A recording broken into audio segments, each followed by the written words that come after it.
Hello and welcome back, everyone, to our weekly podcast of the CDL Call of Duty League. Never Uh, mind, not ready. Great.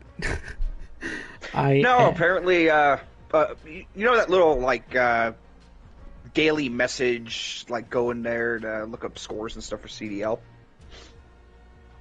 That little tab we go to look the stuff up on stream. yeah, I guess so. I think. Where your daily messages, patch notes, then you got the CDL hub down far right. Cold War doesn't have it, so I got to go and launch one of the other Call of Duties.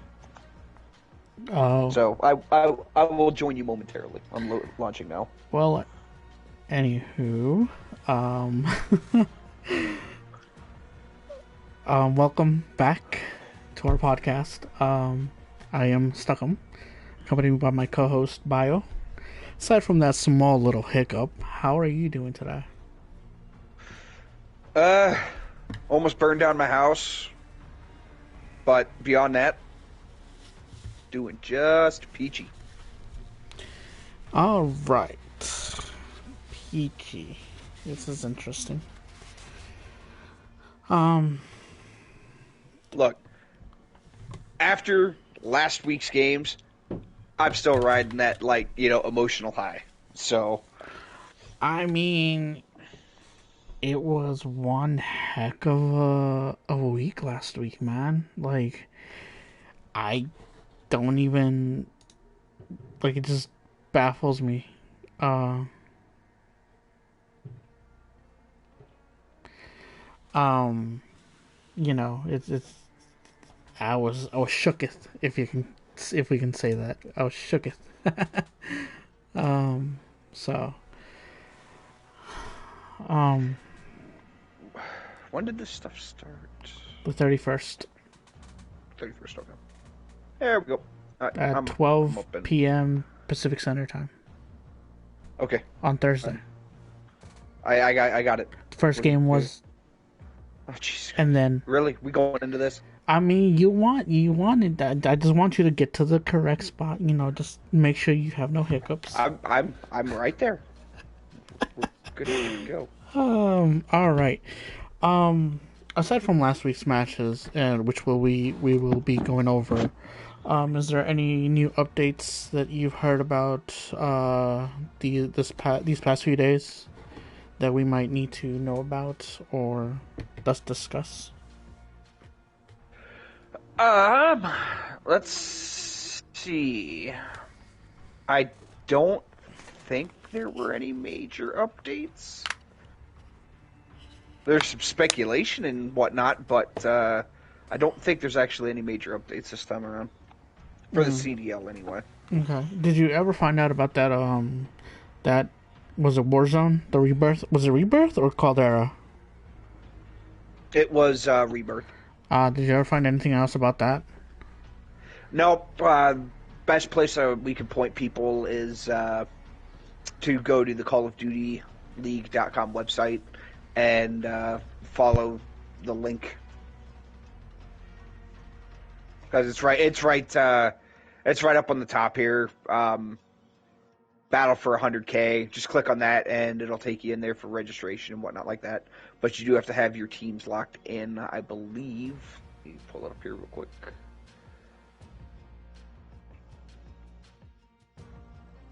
Let's see. That doesn't help.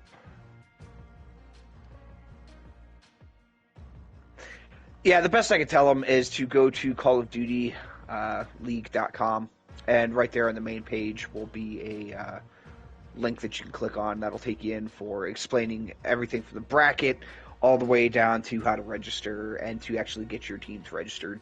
So go and definitely check it out. Trying to figure out how to best cover this because it's not like going to be it's not like we're watching regular matches or a major, so I'll get back to you guys on that one. I'm sure for something like this, they'll have it'll be like like a side stream or something that they'll do. So I think it from the way it sounds, it will be done on the main Call of Duty League YouTube channel. So you should be able to watch it there. I know that streamers are going to be streaming it as well. However, if your streamer is on Twitch, they will not be able to stream it. So there's that fun news. But beyond that, they really haven't announced anything in terms of coverage. All they've talked about so far is just what will be happening. So.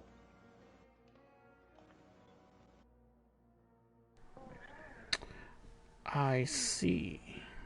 It doesn't say whether if it's trios, duos, or quads. I'm looking at their page right now. Because I am too, and kicks off April 5th through the 7th with an open stage where quads. eligible players must register. It's at the bottom. That's what I kind of figured. So, okay.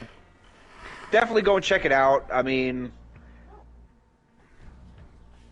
me personally, I probably won't be entering into it because I'm sorry, that's way too sweaty for my liking. But, you know.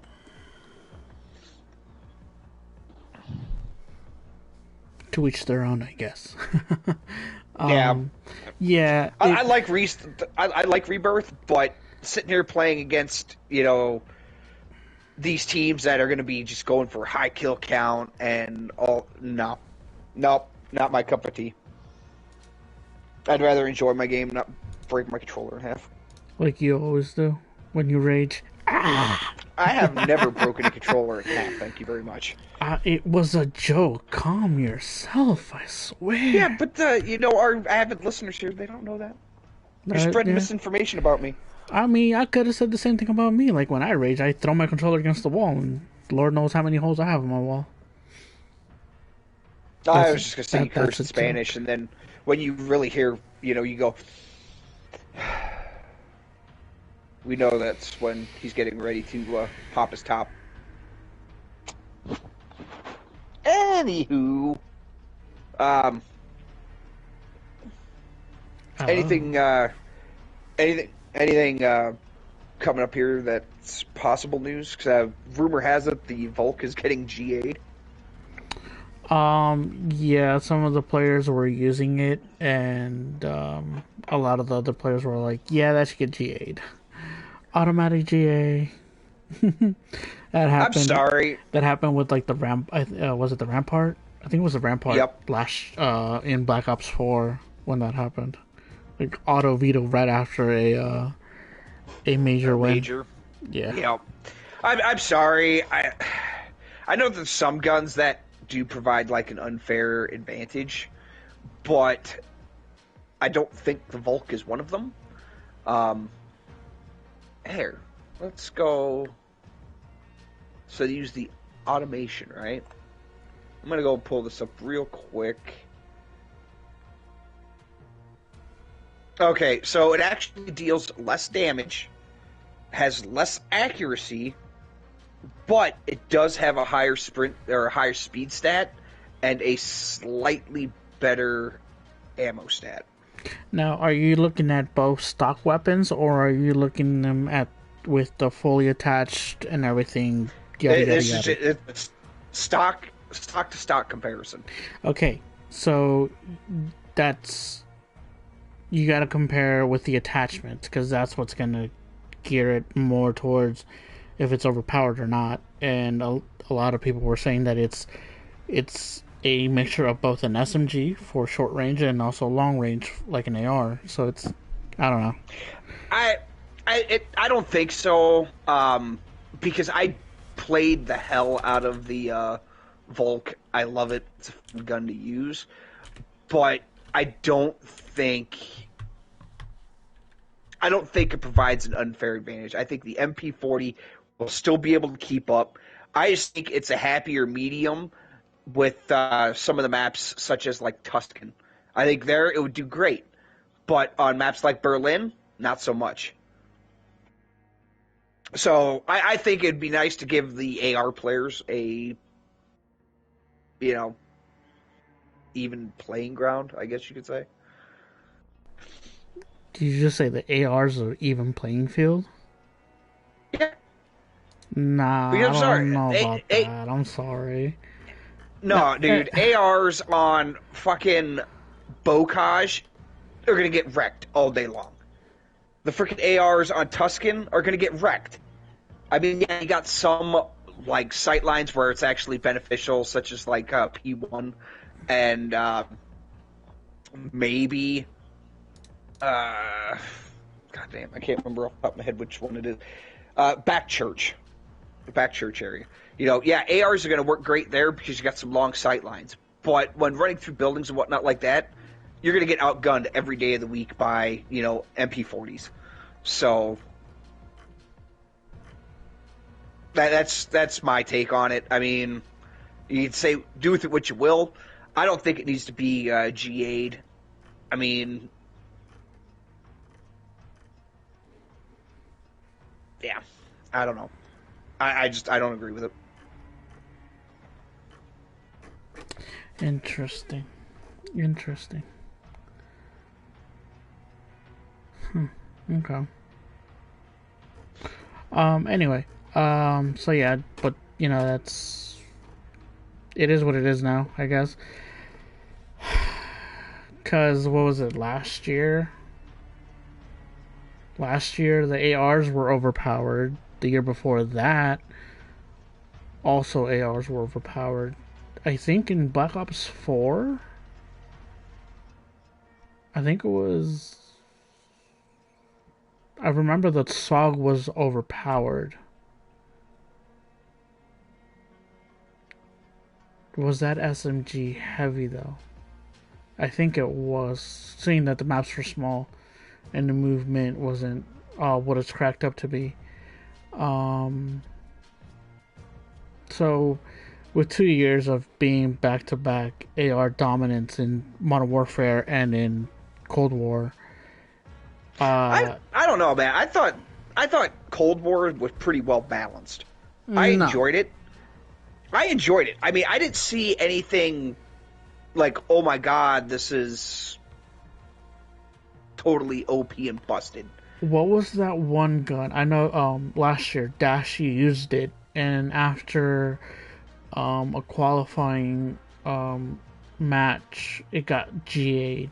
I forget what it was I wish you called. would have brought that up before I switched over. What was it, AR? It was an AR. XM4, That was QBZ. QBZ. That's the one. I was talking about when they went and were running strictly the Krig. Well, yeah, that's when they got off the XM4 because that was I didn't even. overpowered. I didn't even remember. I don't think I even saw that match where Dashy ran the QBZ. I think that was around when you started watching it with me, and we started talking about it more. It was roughly around that time. Either way, I don't think. Okay, I know adding different attachments and stuff like that, and I know they've got like different bloom and whatnot like that when compared to the automation. But I mean, let's face it, the MP40, it's a pretty busted SMG. And I think, AR should have that ability to, bounce between two different guns for two different style of map. They want to bring in another SMG, go ahead. I mean, are all guns SMG'd? Or not SMG, no. Are all guns G8'd? Certain guns are. Obviously, your shotguns, your LMGs, those are obviously G8. Yep. Got the rocket launchers, your riot shields, but when it comes to like the AR specific weapons, I don't think they all are. I think that they run like a trial basis, like obviously all the pros they test them out with all the same attachments. It just comes to who has the faster trigger buttons, who has the faster like the refresh rates on the monitors and stuff like that. Like it gets to the nitty gritty in the end. And then throw in your occasional lag, and stuff like that. So I mean, me personally, I don't think. I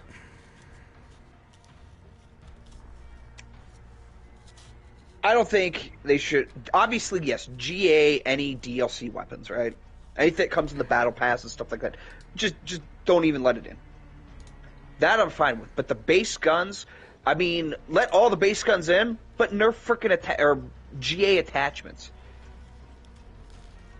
I mean, quite honestly, if say like FMJs give X amount of damage, damage bonus to the automation, they'll give the same damage bonus to the Volk. So I don't know. Me personally, it just sounds like a bunch of butthurt people that there was a guy that figured out how to run this gun and nobody could figure out how to counter it. Because I mean, if the rest of the SMGs aren't banned, okay, well then why not go and run the Sten or the Type 100? Because it's weaker. Like it's. But you can't use that. On paper, the Volk is weaker than the automation. The only thing it excels in is it gets 5 extra bullets for a base mag, and it has a significantly higher speed stat. The speed stat, like that, the speed could be that one thing that changes it. Like we're not, like, I'm not trying to get into a circle here with you, because we're just gonna keep going in circles. But like it's like I understand your point.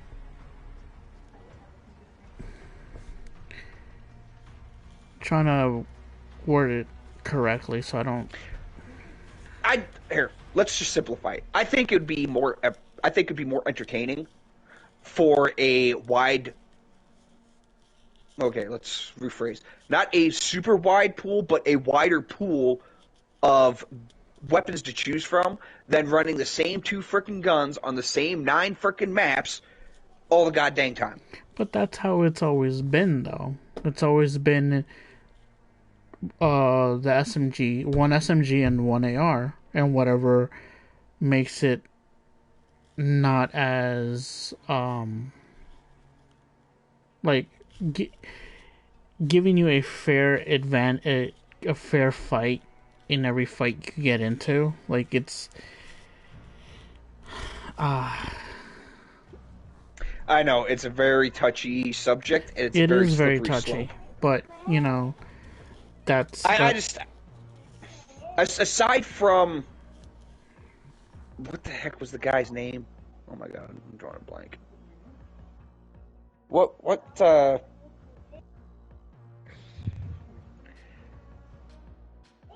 who's the dude that was rocking with LAG this weekend that was just going like balls to the wall? Spart. Spart is really the only guy that I saw put up a decent showing with that gun. Was he the only one that used it? No, throughout the course of the weekend, other teams were using it. Okay. I think like LA Thieves used it at one point. I almost want to say, I think a BZ ran it too at one point. But the problem is they didn't have Spart's build. And Spart was not using any G8 attachments. You know, kind of like how I think it was Shotzi ran around with that F8 stabilizer. So, you know, I don't know. We'll just have to kind of wait and see, play it by ear, and, you know, see what they come up with. I mean, I think it'd be fun to see other guns in the meta instead of, you know, the automation and the MP40 all the time. Yes, it would be great to see. Trust me, it would be great. But no, am I sitting here saying we need shotguns and LMGs? No. Oh, because you love it when people use those shotguns, don't you, Bio?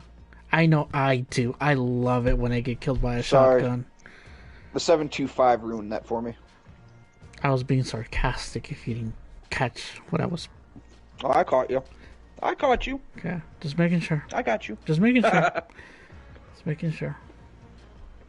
And then, But and then LNGs in this Vanguard game, and I'm sorry, I'm about to just flip a lid, are like so well, any gun you could say is overly ridiculously overpowered by the mere fact that you can be on your spawn point and just unleash every single bullet in your magazine and get a kill cross map through 6-7 different walls and you still get the kill. Like, how does that fucking make sense? You explain. That's not a laughing matter, okay? That's not a laughing matter. Okay. you remember the fucking what was it? Modern Warfare 2019 when oh my god, it was that silenced AR. Remember that? You remember what that one was? Nope. Came silenced right out the box, and it had like a mag that you could throw on that would take it from full automatic to semi-automatic. Nope. And then you were able to beam people through the frickin' walls. I don't remember what the hell it was. I have to switch over to Modern Warfare, but I don't really want to at the moment. But, I understand your frustrations when it comes to that. And you can't help but frickin' laugh at it. You can't. I mean, Vanguard is... It's paper thin. It's a shit title. It's paper thin. But anyway, we're not going to get into all that because we've already discussed this in great detail, haven't we? Yes. Yep. It doesn't change the fact. It's still a shit game. It doesn't change that fact. So. Well, we'll cover it when we get into it because I know we'll be talking about...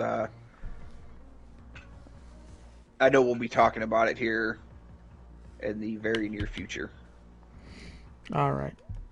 Well, we got nothing else to add. Nothing productive. Nope, I got nothing productive. I'm ready to get going into these scores and whatnot like that. Oh, that's right. We didn't make predictions because... Yeah. We did predict on who was going to go all the way and win it. I can safely say... I know you didn't. Obviously, you took FaZe. Obviously that's I did. obvious. I took Optic.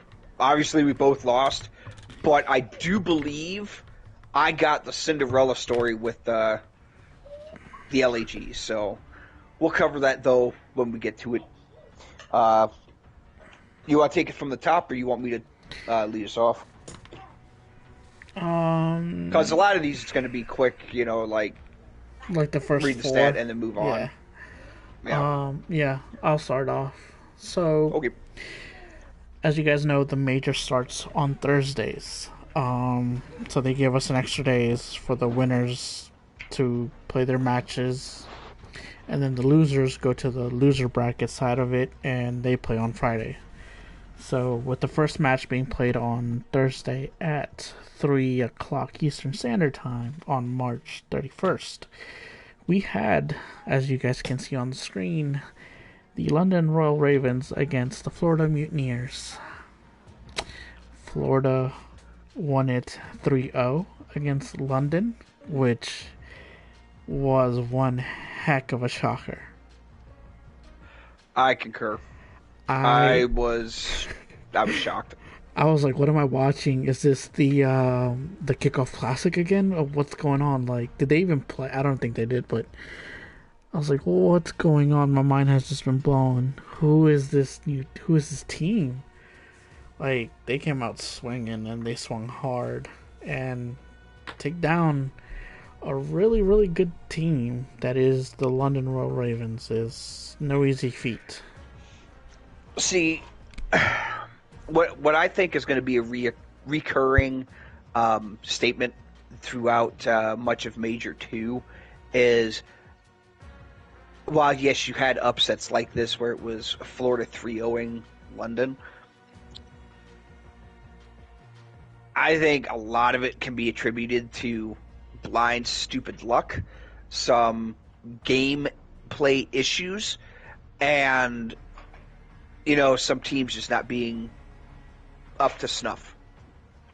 So, I mean, that's not to steal any thunder from Florida. It's nice to see them win, especially taking down, I think, London's a top 3 team. Yep. Yeah, top So, three. it's nice to see a top 3 team get toppled like that. So, congrats to Florida on this one. But, Yeah, for sure, definitely. Congrats to Florida. Like it was like taking down top three team is no easy feat, like I said, but they well, the they way they did their made homework. the way they did this one, it looks like it was an easy feat. Well, not so much. It was somewhat None of close. I wouldn't say. I mean, you got 250 to 177 Kavutu hard point, 6'4" Tuscan S&D, and I mean control's control 3-2. That's usually how they're going to go unless you just suck at control. As some of the teams showed us. I You know, think I if I don't if I, I I would. I mean, me and you've both said it. Close and hard point is like 10 to 20 points. yeah, but I wasn't talking. Ideally, it's 10 to 5. I'm not talking about just hard point though. I'm talking about the Well, no, overall. I'm going down. I'm going to go down the list here. So hard point wasn't really all that close. S&D, you could make an argument, I suppose, but I don't know. I don't know. It felt to me like London was just asleep at the wheel, and the Mutineers just rode over their ass.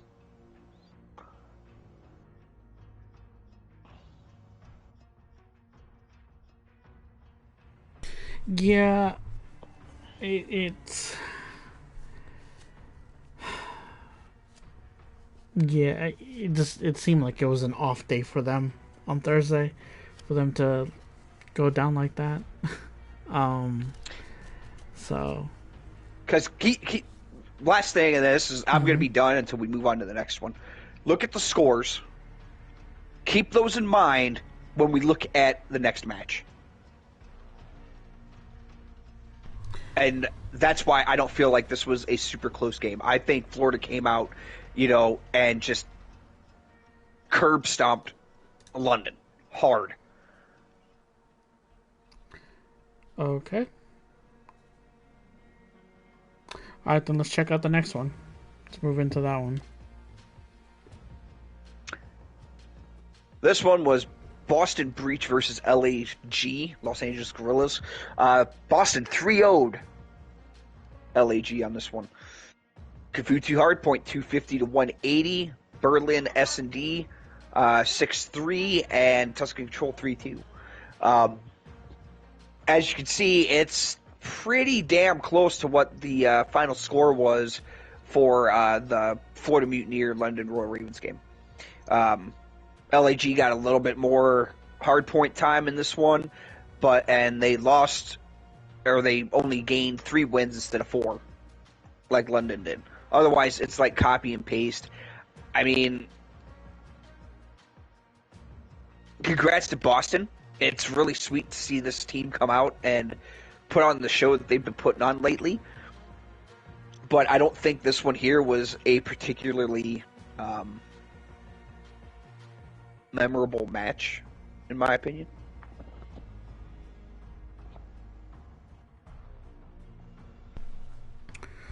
Not taking too much from this victory for the Breach.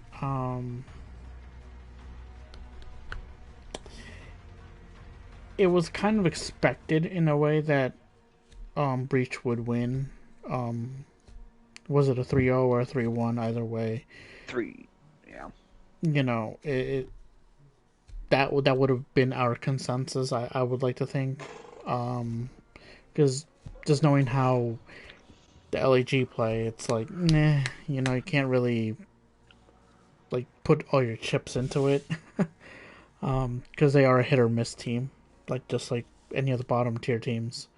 Um, but I mean, granted, that search and destroy, yeah, it was 6-3, but it wasn't as even if it's just a round, I don't think this wasn't close. I think the previous match was closer, in my opinion. Well, the S&D, yeah, but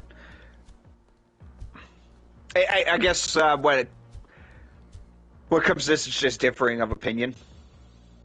Most definitely. You're gonna call it close. I'm not gonna call it close, or vice versa.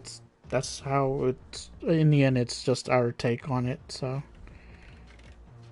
but again, congrats to the Boston Breach for advancing. Not really much we can say about this one in reality. So, truth be told, there's not really much we can say about the first day's games. Yeah. There is one thing, I believe it was this next one, that I do want to touch base on with the next game. So, your next series, I should say. Okay. Well, since I'm covering that one, then let's just hop right into it. This is Atlanta FaZe playing the New York Subliners. It went the FaZe won in 3-0 fashion. Taking the hard point 250 to 146. Search and destroy 6-5. And Gavutu control 3-2. I don't know what happened to New York after getting a hot start, or being in that honeymoon phase period, quote unquote. But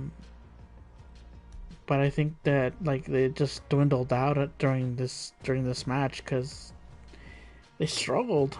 Granted, they kept the search a lot closer, and then you have the hard point that was just a little too much for them to handle, I guess, at that point.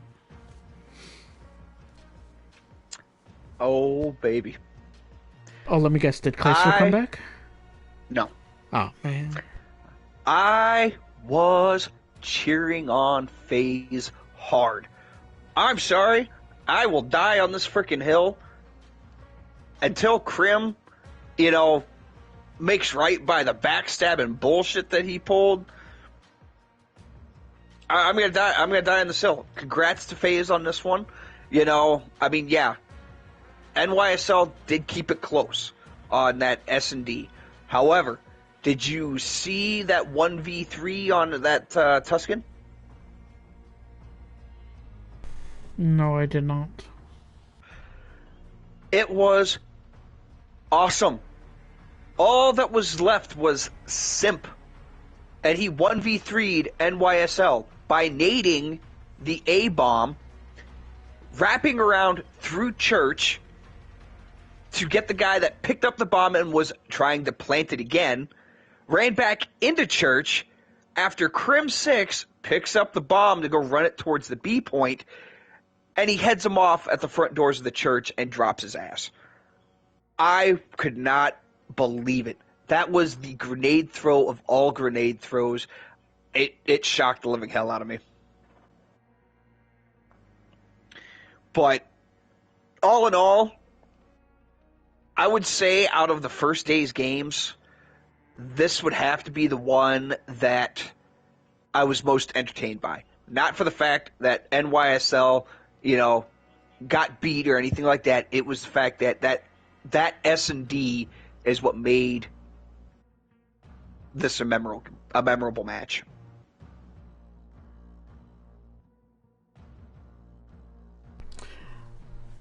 Yeah, that's very interesting.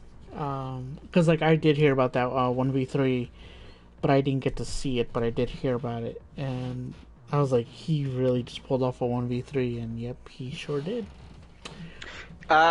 Just if you guys want to check this out, I believe, I don't remember if I saw it on Facebook or on YouTube, it'll probably be on both, but I believe the official CDL Facebook page or YouTube channel put out like the top 10 best plays of Major 2, and that one was one of them. I almost want to say it was top 5. Interesting. So, you want to know what I'm talking about? Go and check that out. That is Simp putting on a freaking clinic on how you 1v3. I mean, holy crap. All right. Continue, and I shall look this up and put it in the in our chat on Twitch. Okay. Well then, do you have anything you want to add to this one, or should I just take us into the next? No, you can go ahead and take us up next. Okay. All right. This one here would be by far the most shocking match of day one, and that is Seattle Surge versus Optic, with Seattle winning it 3-0. Wait, can you say that one more time? Seattle winning 3-0. OMG. Like, what happened? I don't know. Optic fell apart on Bocage. They almost got beat by 100 points. Tuscan S&D was 6-4, and Tuscan Control was 3-1. So, I believe Rambo has come out and basically admitted at this point, yep, I screwed up all weekend on map vetoes and whatnot like that. Because I don't know why you would go and give Seattle, like, Bocage. That is one of the few maps that Seattle is just like a fucking beast on. So,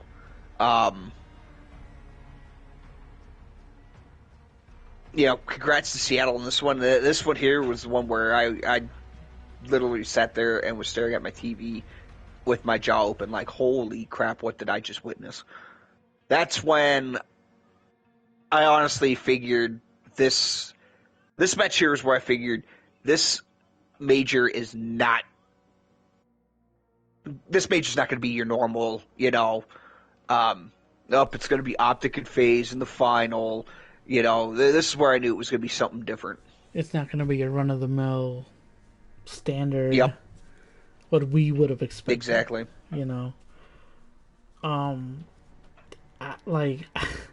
I literally, and I kid you not, when I saw the stat line, I was like, no way.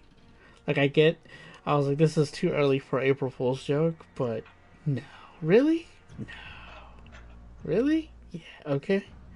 Alright, you say so. It was one of those things that I couldn't believe. So, it's difficult to see. It's tough to see. And for those of you who are on our Twitch, I posted the link so you guys can tap that and go check out those top 10 plays when you get a chance. Yeah, it's shocker. Real shocker. Like, I couldn't believe it.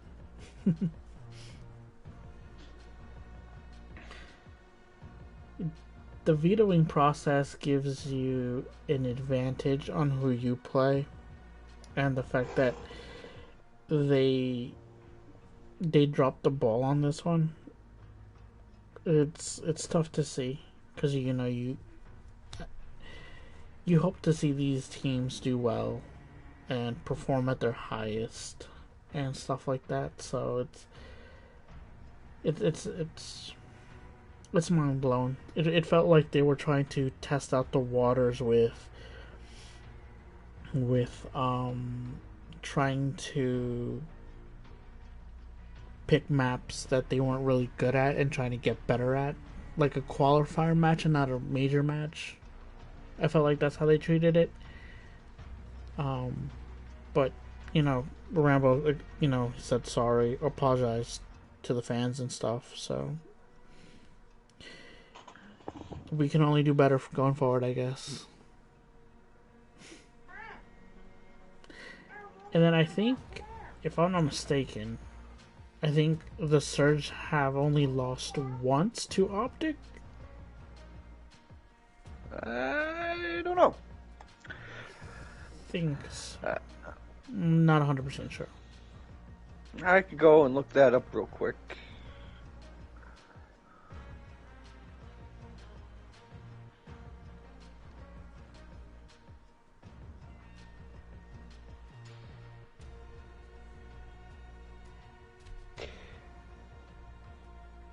Were you including the Kickoff Classic in this?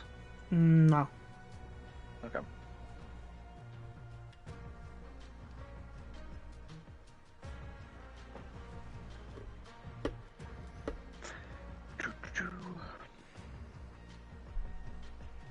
Oh my god.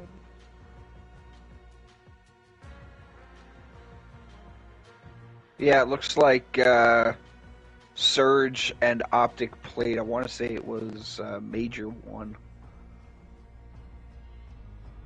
And Optic beat him 3-0. But I didn't see any other Optic versus Surge matches. I swore they played once before and Surge ended up beating them.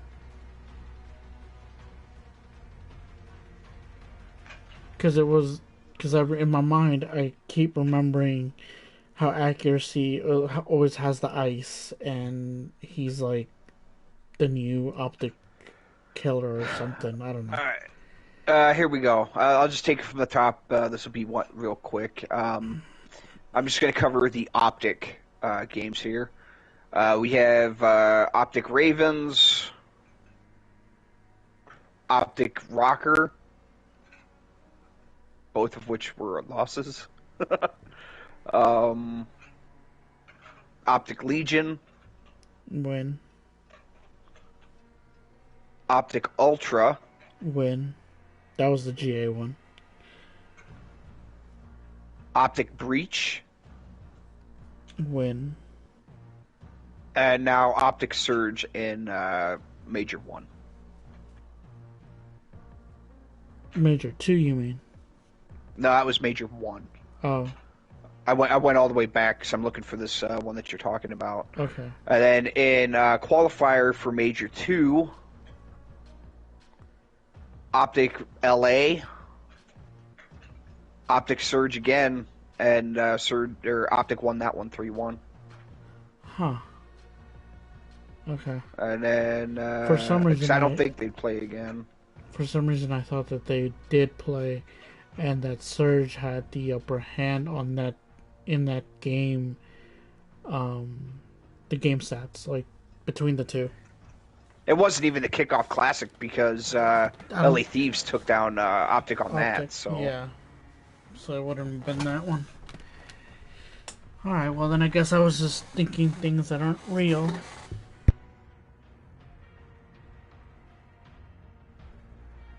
All right, well, thanks for checking up on that. Oh, no problem. But yeah, congrats to Seattle, nonetheless. A victory is a victory. Anything else you'd like to add? Nope, I got nothing. I'm ready to continue down this road. This is our finals, or no, not finals. Sorry. Friday's first match. Losers round 1, I guess is what you want to call it. You had the Ravens versus the Legion. And the London Royal Ravens ended up winning 3-1, taking the hardpoint 250 to 198, taking the Surge 6-4, Paris taking control 3-2, and London cutting it extremely close in the last hardpoint 250 to 248. I mean, honestly, this kind of went the way I thought it was going to. Would have liked to have seen Paris maybe get the win on this one. Just because at this point I'm actually feeling kind of bad for always picking on them. But Then don't yeah, pick on them. I'm kind of have to. But yeah, Don't. I'm honestly not surprised with the way this went down. I mean, that hard point was banging. 2 point difference. But the rest of it, I'm not really all that jazzed.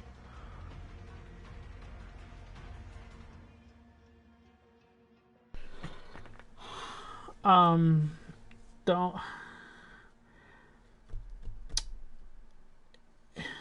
Like, Paris has a good team. Like, they can do well, but not like they're hitting a ceiling and like they just can't get past it. Like, they either win a match or two and then get reverse swept, or they only end up winning one. Um, so it's yes, it did go as I expected as well. Um, I mean, I think to date the best match, in my opinion, that Paris has put together with this year's CDL would have to have been that 3-2 loss to FaZe. And the only reason I say that was probably their best, and I mean, yeah, they've won, I think, a game here and there, but or a series here and there, but I mean, that was where they think they've only won one series. Yeah. So I mean, that right there is I think their best showing, because that was taking the top dog and almost freaking toppling them.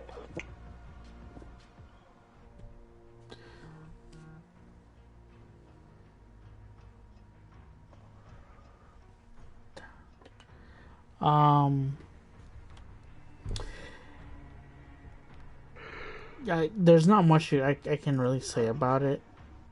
So congrats to London. to London for advancing. Sorry, I got something on my phone. Yep. I know. I figured I'd just drop you a hint. Thanks. So congrats to London on advancing. Paris, they need to show up more. Like, actually, like, show me you care.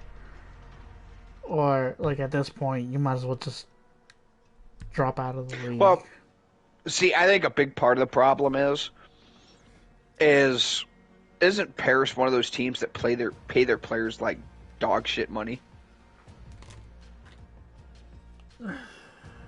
Yeah. Like, I'm not gonna get into the whole logistics of it. Yeah, I'm not looking to get into that either. But what I'm gonna say is what boils down to it is you pay dog shit money, you get dog shit results. I mean, that's not like I'm so like what I mean. Like, I understand they got to do what they got to do because but you can't nickel and dime all your players. So. Yep. So I mean, that's all. I'm gonna leave it at that. I mean, until something changes that organization, I think that's kind of where they're going to be sitting at. I mean, you got what, 32? I think 32 is the minimum, is below minimum that they get paid.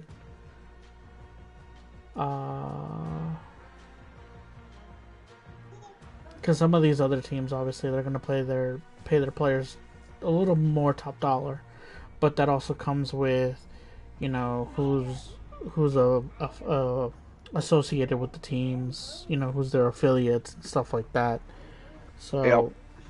Man, I don't think Paris has a lot of sponsorships. That's what I meant to say, not affiliations. Sponsorships, same shit. So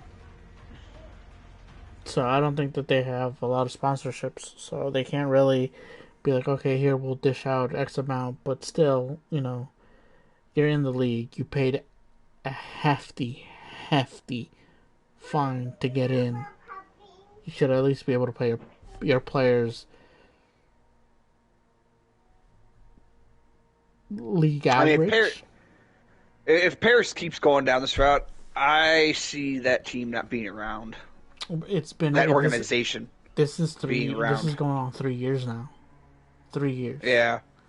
You know, I since mean, Modern Warfare 2019, and now Cold War, and now Vanguard, and I could Modern Warfare. I would give that, okay, growing pains. It's not like every team could come out like Boston, hot out the gate.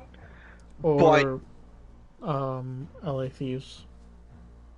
LA Thieves, honestly, they struggled really hard. They struggled, but they weren't this bad. No, they were not this bad. But I mean, they struggled. But Boston, right out the gate, I mean, they've been pretty consistent. Yeah, they stumbled around a little bit at first, but they've definitely been gaining momentum. But I mean, at this point in time, that's why Paris is the ass of our jokes all the time. I hate to say it, I don't mean to, make these players feel bad or whatnot like that. When it comes down to it, it's a coaching and administration issue. I mean, yeah, it's players and stuff too, but, the player can only do what the player can do. And if he isn't up to snuff, he's not up to snuff. And then But, you gotta you're cut not them, going and to. you gotta drop them, and then you gotta get a whole new team, and it's But you ain't gonna get a a Scump or an Abeezy type player when you're sitting there paying them, freaking peanuts. It ain't gonna work. But anyway, we're not going to get into all the logistics because that's just not our call. But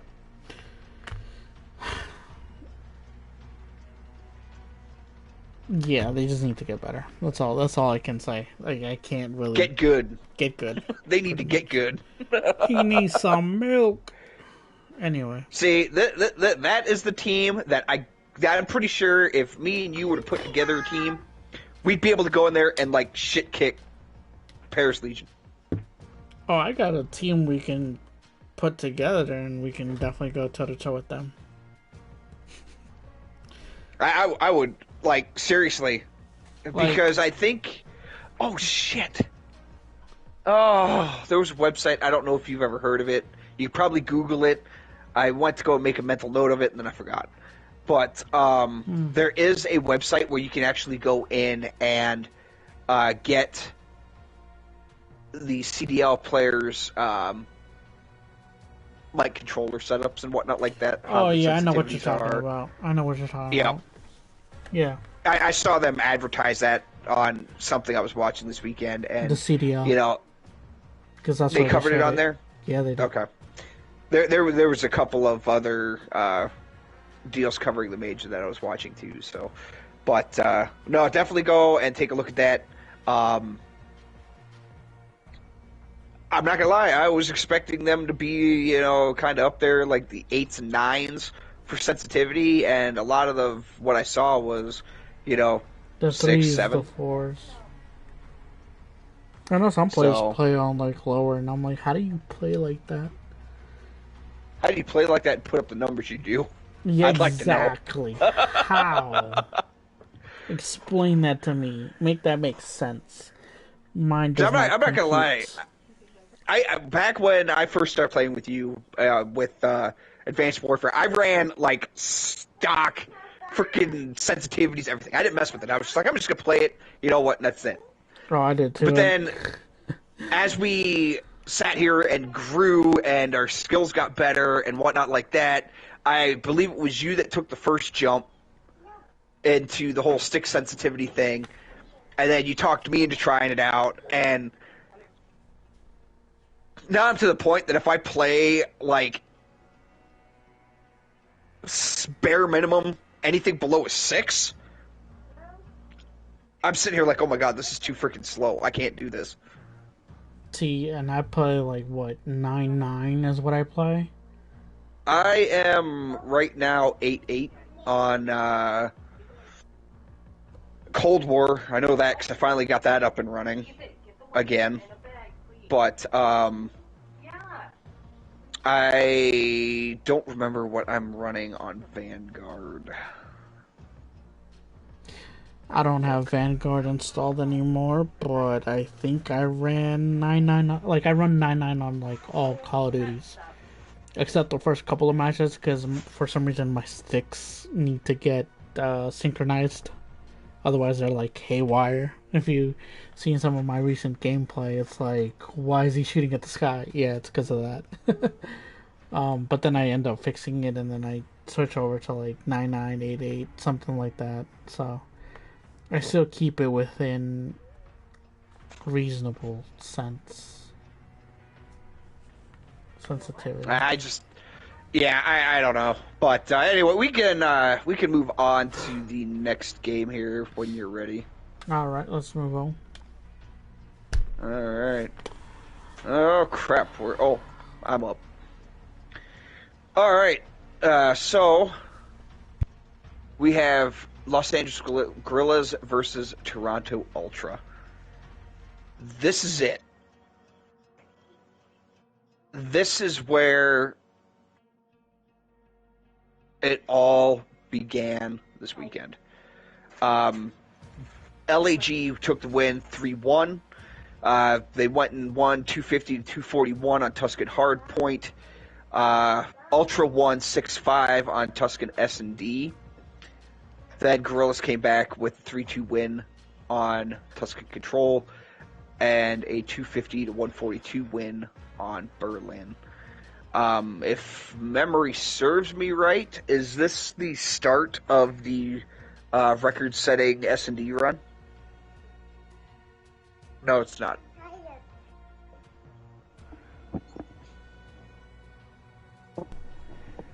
Hello? Yeah. Oh, there you are. Yeah. No. But no, this here I was honestly shocked about. I did not have LAG on my radar to beat Ultra, but here they did. You know, congrats to them. I'm honestly surprised. I'm surprised at how much Ultra has fallen lately. Yeah, it's tough to see one of the better teams down in the lower brackets, especially top 4 team like Ultra, and it's something needs to happen. Either whether if it's a coach thing or even just swapping roles or just taking a player out and being like, all right, you're gonna ride bench this time and let's see what happens. I've heard rumor that they're looking at Cammy or Insight. Yeah. Argument is being made for Bance, but I've heard Cammy and Insight thrown around. Cammy a lot more. Wasn't he Mr. Sensitivity Training? I don't remember. I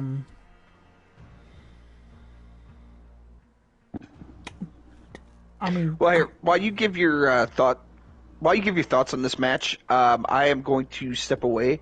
I got to go and put my kids to bed real quick, so I will be back in a couple of minutes. Okay, go ahead.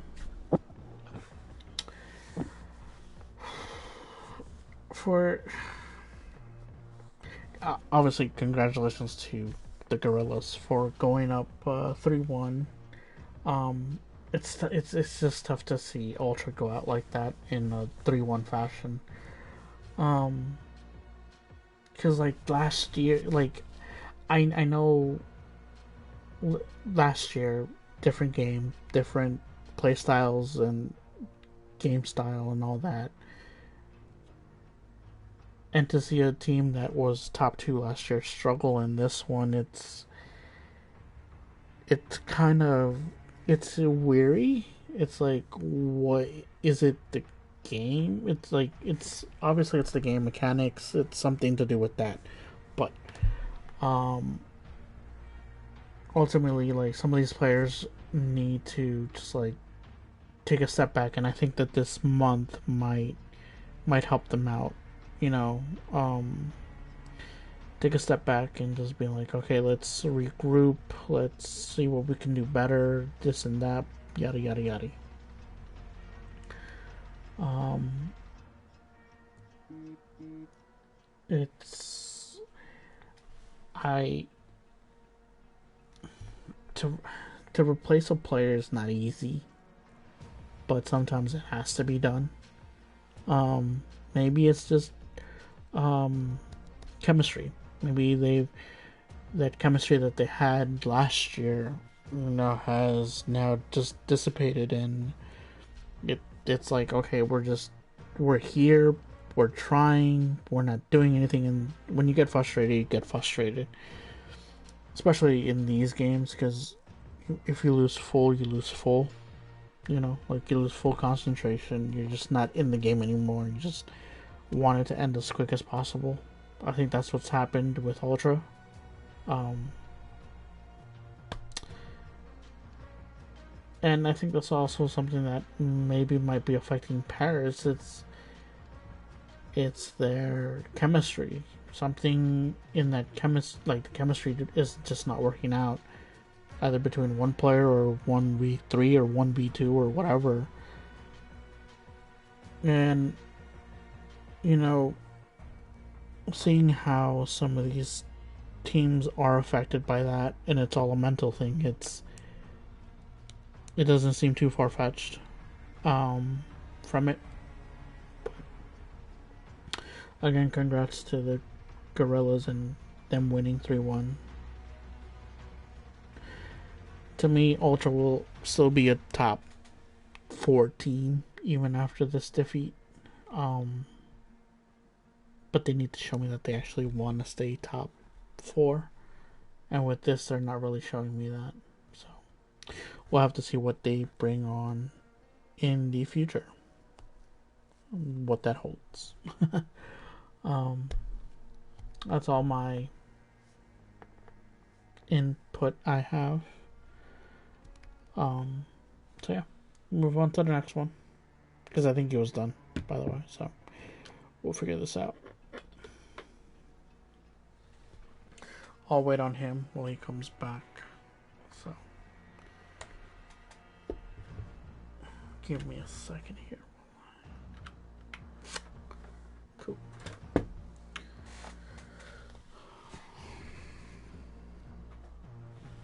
And while we're on this nice little break, I'd also like to thank everybody who's been joining us on our live Twitch stream at twitch.tv/Stuckum01 for those who want to follow us. Thank you everybody for tuning in. It's been a pleasure to have you here. And for those of you on YouTube, on my personal YouTube page, on YouTube / I think it's just my name, Victor Garcia. I think that's what it is. Thank you. It's been great. You guys have been joining us there too, just watching us. It's been great. Thanks for coming along on this journey with us. Still trying to get some of the stuff working for you guys, but we'll make it all work. So not to worry.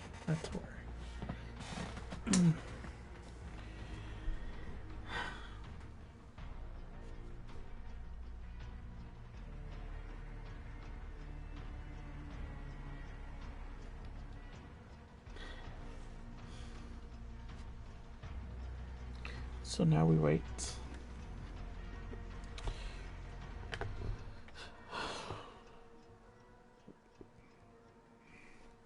Bear with me just 1 second.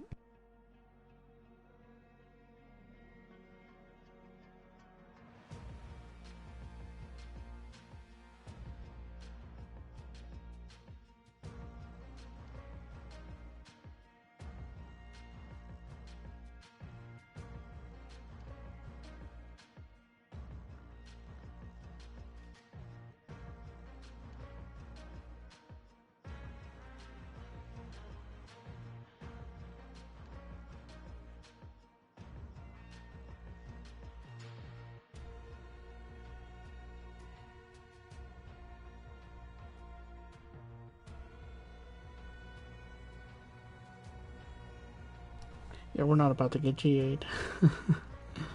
Um, okay, gotta stay off my phone for a bit. Anywho, um, well, I guess I'll just continue going forward now. The next match, is between the New York Subliners, and he is back. You timed that like perfectly. What? Moving on to the next one. Oh, yeah, I was like, alright, I'm done waiting. I'm just gonna talk to my peoples. With the next one. um, the next one is between next match on this lovely Friday that we were having on April Fool's Day. New York Subliners versus the Los Angeles Thieves. They need to switch their colors. So much for your gold star for the week. Oh, shut up. I know you'll fuck up on something. Don't even... Bro, that's not even fair. You know, it's the truth. Yeah, and you'll fuck up on... Yeah, so it's okay. Anyway. So, the Thieves decided to play an evil... Like a really, really bad joke on us. Going down by 2 matches off the get-go. To pull off a reverse sweep. That was just cruel and unusual punishment from them. They shouldn't have done that. I loved every minute of it. I did too, but like those first 2 losses was like, whoa, what's going on? Is New York gonna beat them? That was my thought that went across my dome piece, and I was like, oh, they lost. All right. This major is the last time I will sit here and rag on NYSL. No, he won't. Because I think this right here was the rubbing Crim's face in his fucking shit. They couldn't clutch up. They needed one game. And they couldn't do it. Well, they needed, I guess, 1 round of control, and they could have done it. Because if they win the control, then that's it. And by the way, the score goes like this: Berlin Hardpoint 250 to 188. Search and Destroy on Desert Siege goes 6-5. The Tuscan Control went 2-3 to the Thieves. Hardpoint on Tuscan 211 to 250 to Thieves. And then the Search and Destroy Tuscan 4-6. So essentially, in another time, like if one kill in that control would have gone the opposite way, so the Subliners could have advanced and knocked out the Thieves in the 3-0 fashion.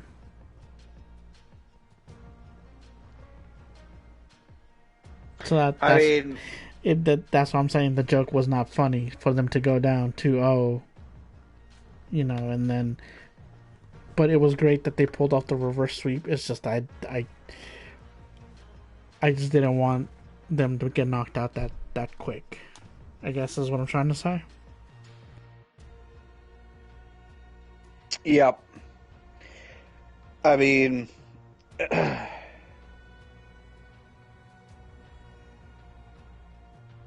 while it does suck to see NYSL falter this little bit, I think it serves him right. I think Crim's got way too big of a head on his shoulders. I can't deny that the man is skilled. I can't deny that, he may be, quote-unquote, the Tom Brady of the CDL. But I mean, he does have, 5 championships? 1? I think it's 5.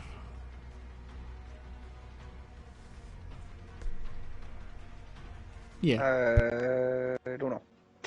But either way, it's nice to see LA get out of this slump they've been in. So, congrats to them. And hopefully both these teams can go back to the drawing board and figure out what's going on and get moving in the right direction again.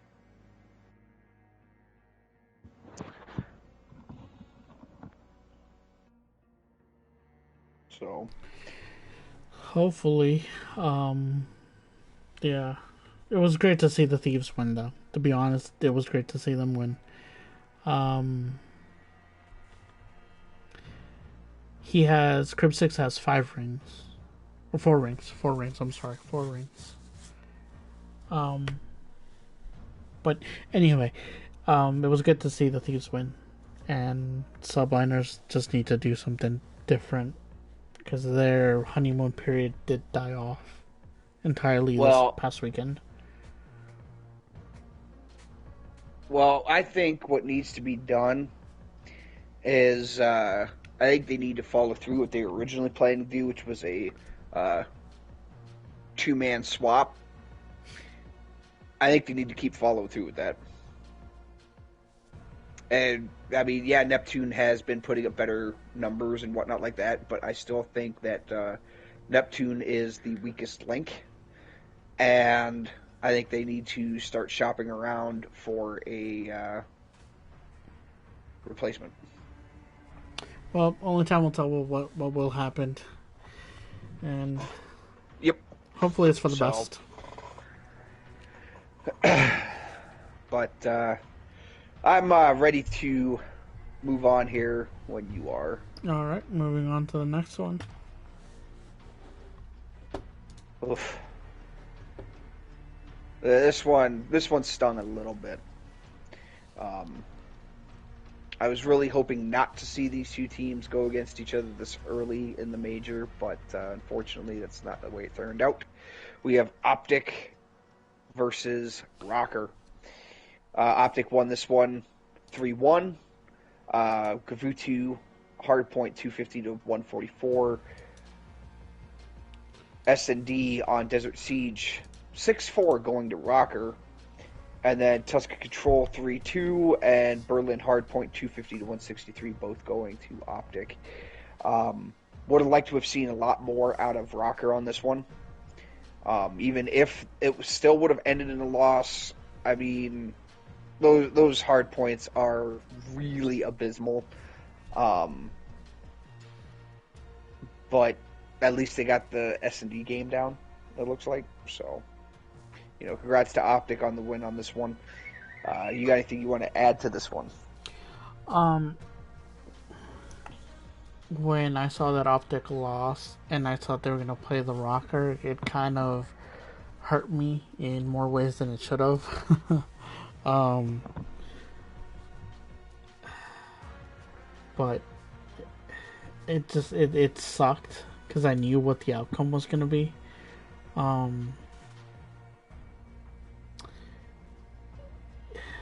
I will agree with you with the hard point that it should be worked on more. So they just need to get back to the drawing board and continue to do better. So, but Yep. moving on to the next. Okay.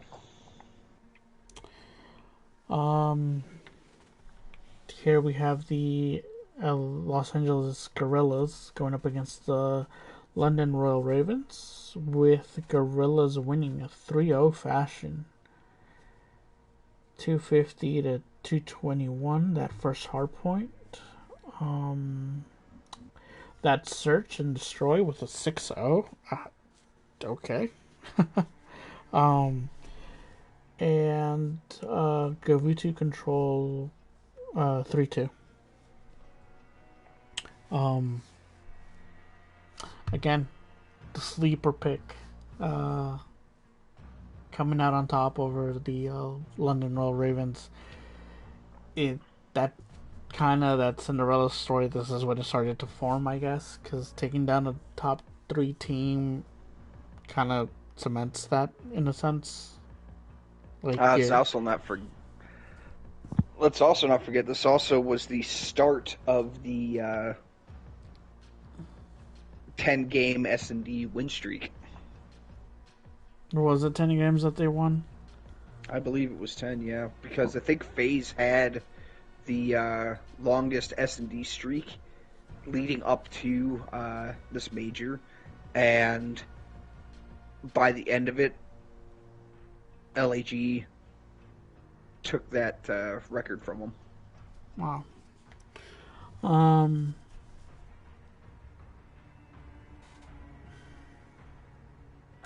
yeah, you love to see that underdog story. You love to see that. It's great.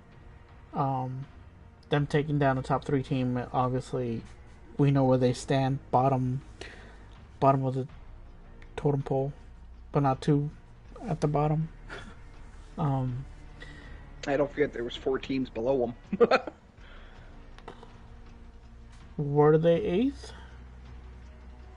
They were definitely they weren't very high up, I don't think. Because I know it was Paris, then Subliners, and then I think it was them in the standings, as far as standings go. Before the major, I think it was like that. But anyway, congrats to them on this great victory. Again, not taking anything away from it. It was a well fought match by the Gorillas. They knew to step up when they needed to. I mean, look at that S&D, man. How often have we seen 6-0 wins in S&D this year? Not very many. I think there might have been like one before this. Maybe two. I mean, congrats to LAG on this one. I so happy for these guys on it.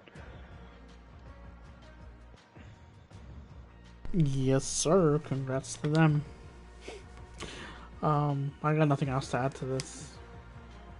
Okay, well, we can move on here to Optic versus Los Angeles Thieves. We have Optic winning at 3-2 in a reverse sweep, no less. LA came out 250 to 230 on Tuscan Hardpoint, then came and took the win, however narrowly, at 6-5 on Bocage S&D. And then this is where Optic came to play, 3-0ing in Tuscan Control, 250 to 111 in Berlin Hardpoint. That kind of hurts. And then 6-4 in the S&D Tuscan. I mean, wow. I mean, I would love to have seen Los Angeles take the win on this one, but just wow. I'm at a loss for words on it. I guess this is where the vetoes did come into play for Optic. Hence by that Tuscan Control. It does hurt to see the Thieves lose like that. Especially that second hard point in Berlin. 250 to 111. It's you want to, like, you ask yourself what's going on. What is it? Is it like the timings? Is it like something you can't explain? I know it's a lot easier said than done coming from our standpoint and stuff like that, but you know, because obviously when we're watching these matches, we see the podcaster side of it, so we're able to see like the silhouettes of the players on the opposing teams, and the, you know, you're just like in your mind, oh, they're right there, and it's like, but they don't see that, you know. And it's easy for us to just be like, you know, just this time this right, and you know, it's, as a fan, you want all your teams to do well, you know, whether it be from Optic to Thieves to even Paris, you know, we want them all to do well. But Like the struggle bus that the Thieves have been on is tough to see. Tough to see out there.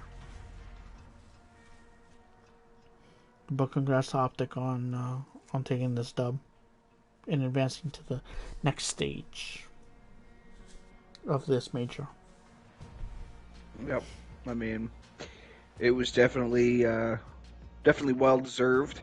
I mean, you come out and slay like you do on Tuscan and Tuscan Control, and then come out again on Berlin Hardpoint and win, 140 points, right? 139. 139. You know, you come out and dominate like that in those two game modes. I mean, you should get the win. So, congrats to them. Hopefully, you know, like you said, LA can go to the drawing board and start figuring some shit out.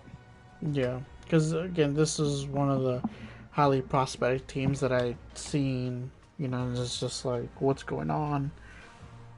Like, they have a well-built team. Let's just hope that they can put the pieces together and keep moving it forward. Keep moving it forward, like this next team that we're about to talk about, right, Bio? Yep. The Boston Breach versus the Florida Mutineers match. Boston taking the win in a 3-2 fashion. This game did go the distance, with Boston taking Gavutu Hardpoint 250 to 174.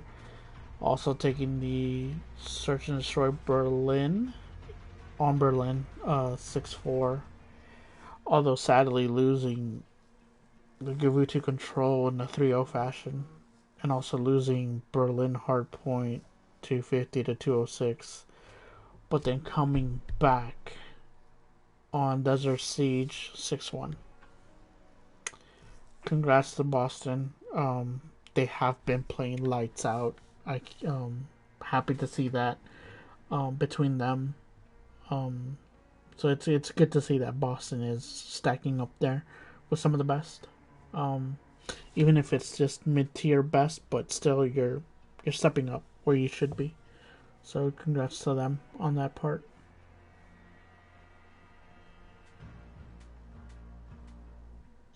Yeah, I was really happy to see this one. This was definitely one of the better series, even though it was a lot of one-sided scores. You know, like the 6-1 Desert Siege, and looks like the 3-0 in Gavutu Control. You know, very one-sided in terms of scoring, but neither of these teams really gave an inch. They went and gave it their all to put on the show that they did. So, you know, congrats to Boston on this one. And this team is definitely piquing my interest in terms of what they've been doing.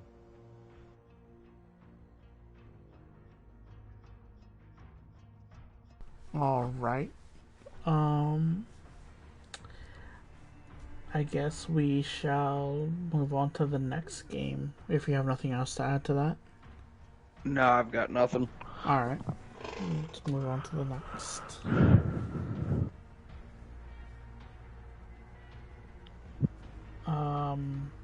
Is this yours or is me? I want to say it's me. Okay. Yeah, I think this one's me. This one. The next one we have Atlanta FaZe versus Seattle Surge. FaZe winning it 3-2. 250 to 110 Tuscan Hardpoint going to FaZe. Then we have a 6-4 Tuscan S&D going to Surge. 3-1 win on Gavutu Control for FaZe. 250 to 229 Bocage. Hardpoint going to Seattle Surge. And then the winning game here was Berlin S&D 6-5. I can't complain. This was really good. This is what you call a back and forth match going on. Yeah, between I mean, them. And look at that S&D, man. All it came down to was one round 11. Game 5. Game 5, round 11. This to is decide Yeah, I mean, I can't believe FaZe got that close to getting knocked down to the losers bracket. Yeah. Um, this is like a for you baseball heads out there. It's like bottom of the ninth, bases loaded, two outs, stuff like that. You know, Final.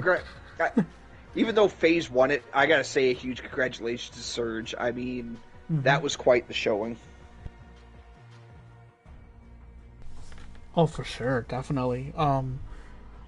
Surge came out swinging, and congrats to them for the match that they put up against FaZe. And I think this solidified FaZe for top three. I think. I think it was top three. Not 100% sure. Um, or was it the next? Something like that. But congrats to them and what they've done, and keep moving forward. So, got nothing else to add to that.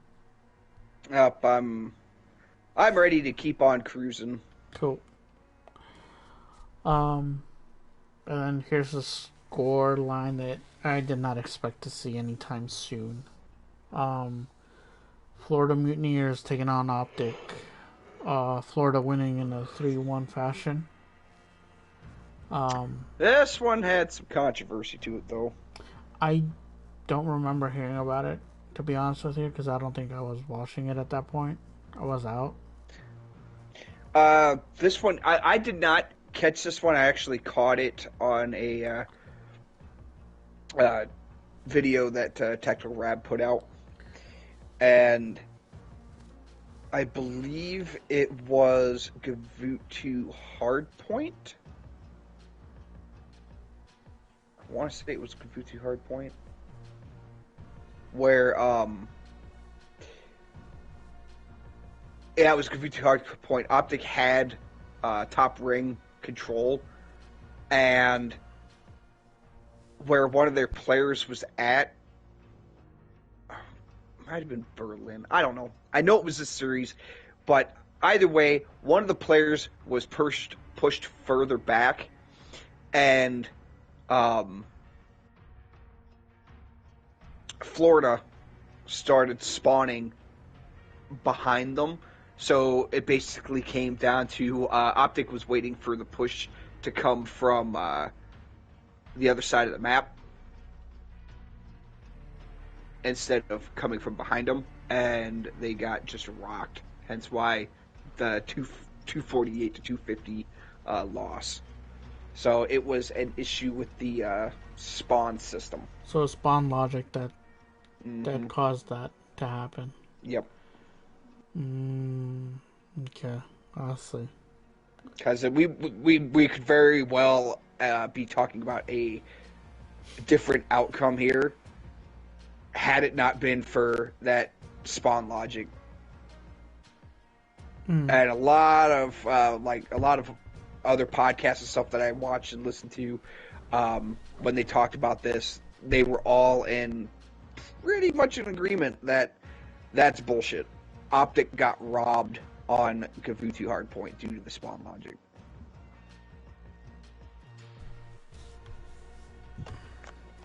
I guess. I mean, it's spawn logic though. I mean, it's what is squad like? What is it? Squad spawning. That's I mean, always been an issue with this game, but yeah, but where the other player was, because I think he was back by I don't remember the freaking. he was on the boat in front of that I want to call it that living quarters building or the office building right by the docks. I thought he was further to the right. No, he was in that general area. Like he was up against that wall, and I guess because he wasn't pushed up further. I think if I remember correct, because I did see like something like flash, like of it, and I don't think he was pushed up too far up for them to spawn on the opposite side. So that would probably cause that. I don't know. But now I know, like I know what you're talking about though. Like I I remember seeing that much. Either way, I mean, yes, congrats to Florida. Mm. Because that one game, Optic should have bounced back. I mean, they got totally destroyed on that S&D. They got destroyed. They might have just lost full composure on that one. You know, might You have lost know, full and just been like they couldn't concentrate on that S&D, and then they were like, all right, let's just regroup, and then they took that control, but that doesn't explain the hard point on Berlin. yeah, yeah. I mean, I could excuse the like you said, the S&D because after having that issue pop up, now you're all heated, you're pissed off, and whatnot like that. I could see you kind of losing focus, but it does not explain the Berlin hard point. You know, Congrats to Florida.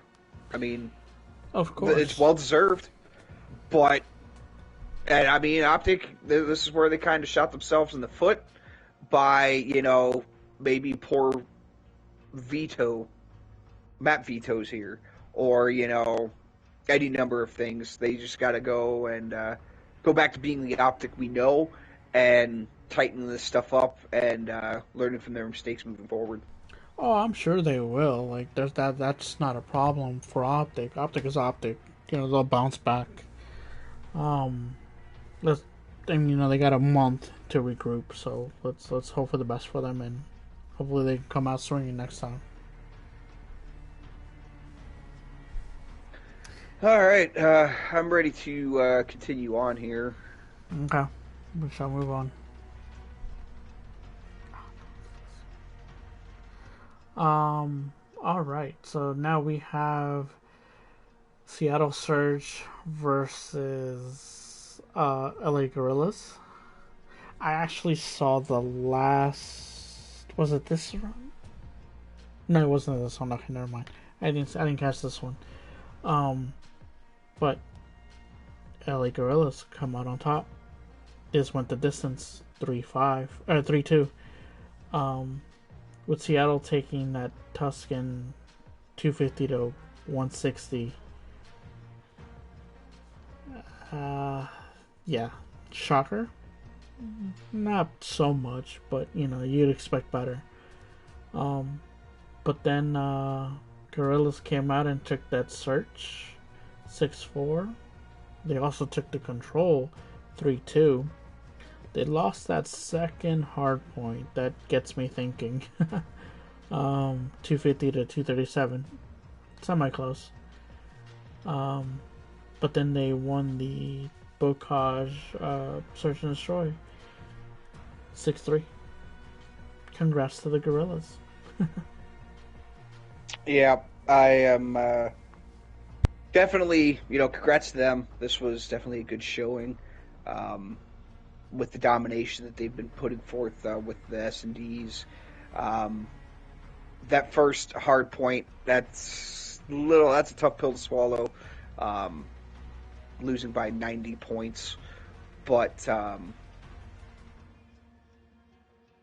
yeah, I mean, congrats to them. I believe, wasn't this one where Mac was coming down with something? Do you remember? I don't remember. But I I, did I hear about think that. Like he got I sick or something. yeah, I think it was this one. I think so. Yeah, you might be right. So, because I remember it was like one of the last games and that they did, but knowing that, and they were still able to go and take this thing out to push it to a game 5, you know, gotta give them credit on that. At least they didn't just spiral down and crash and burn. But either way, it doesn't change the fact that LAG won this one. So congrats to them. Well put, my good sir. Well put. I have nothing else to say about this one. So we're gonna just move on to the next. All right. Oh, okay. This was the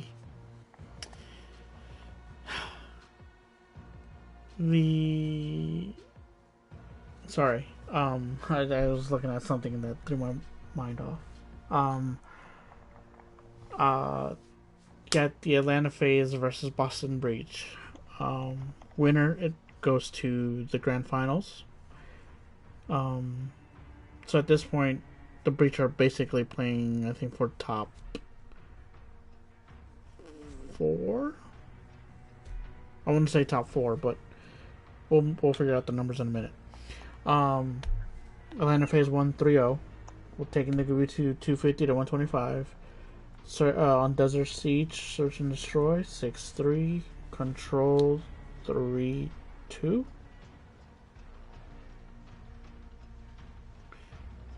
Yeah.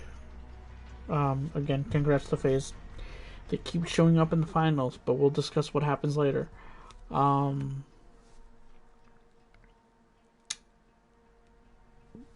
Boston came this far.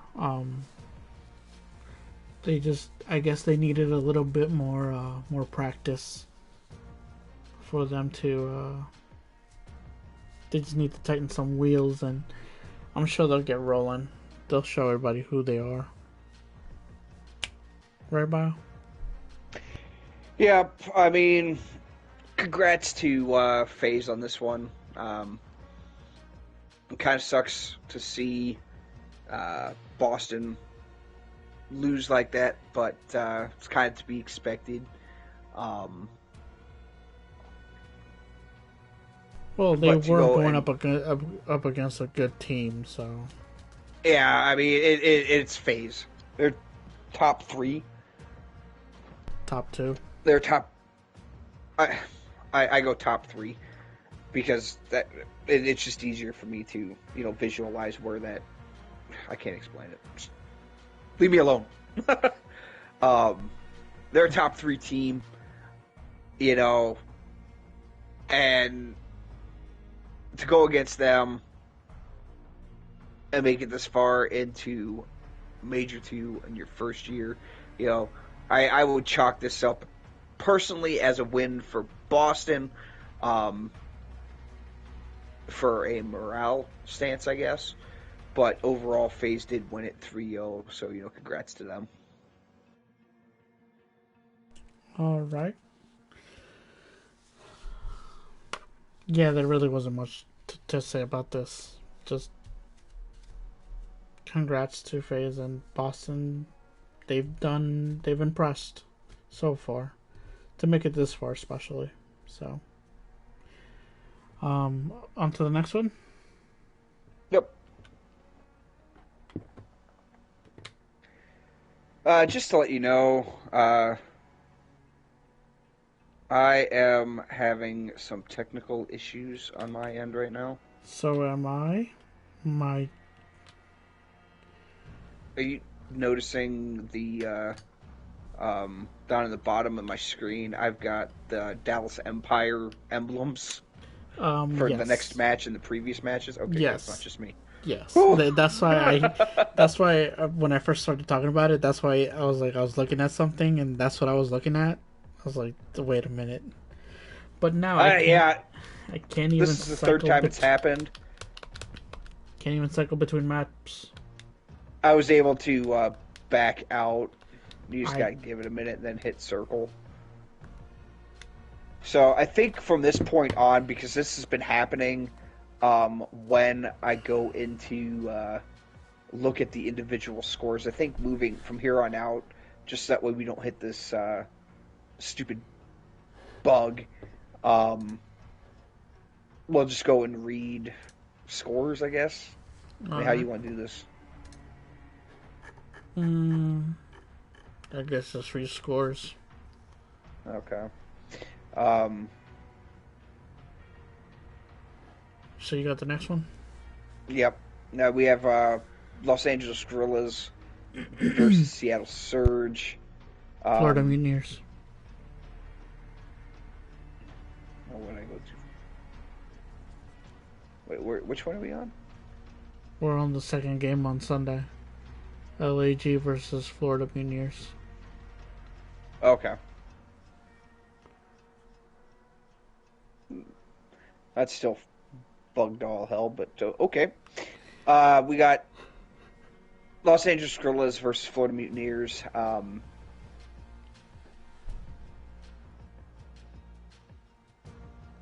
Need my help? Hold on. I got the stats right here. Just let Yeah, me know. this is like tripping me out just because it's showing that LAG won Kafutu Hardpoint when they didn't. 250 to 95. Wow. 100-point clubbed. What was? Wow. That was rough. And then seeing that kind of makes you wonder, like, how the hell they managed to pull off what they pulled off. But anyway, we have Mutineers winning Kavutu Hardpoint 250-95. S&D going to LAG 6-3. Then the Mutineers come back 3-2 win on Kavutu Control. Berlin Hardpoint going to LAG 250-202. And then Desert Siege S&D 6-5. Yeah. What do you got to say for this one? Going off of what you said, getting 100-point clubbed in that first hard point kind of is like, what's going on? Like, are you guys really trying? And then they come in that second hard point and win 250 to 202. That's, now you're like, okay, you gave me some reassurance that you just got outslayed in the first one. It's an unfortunate thing, but stuff like that does tend to happen. So, nonetheless, LAG pulled out the dub on this one. It was a tough battle for them for sure. So, but they I guess you can say that they got ice in the veins. Might as well call the whole team Iceman at that point. I think at least. Mm-hmm. But yeah, congrats to the Gorillas winning this bizarre, mind-blown game. I was actually kind of happy when because like I remember seeing that S&D on Desert Siege, and I was like extremely happy that they won. I was like, oh my god, they won. Celebrate the victories. So, congrats to them on winning. Yeah, I mean, for Florida to get this far is a feat in and of itself. I mean, they've been kind of a mediocre team all year up to this point. You know, maybe they found something that'll propel this team forward, make them more consistent, whatnot like that. Or, again, like a lot of people have been saying, a lot of teams it's just been blind, stupid luck.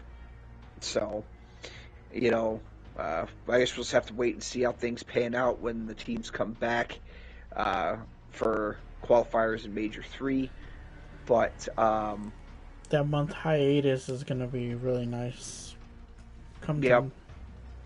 Yeah, and also there's like rumor, I think, of adjustments of some, I think it was Berlin. Some spawn locations in Berlin to maybe bring Berlin in as a third control map.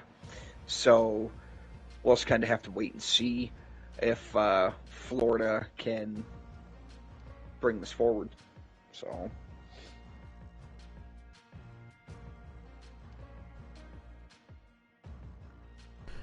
Yeah, most definitely. We'll see. Only time will tell, I guess, at this point. So moving on to the next game, and I'm sorry about our technical difficulties that we're having, but That's out of Well, our hands at this point. I'm able to pull up the scores on this one. It hasn't bugged out just yet with only this match and the next one. I think we might get lucky.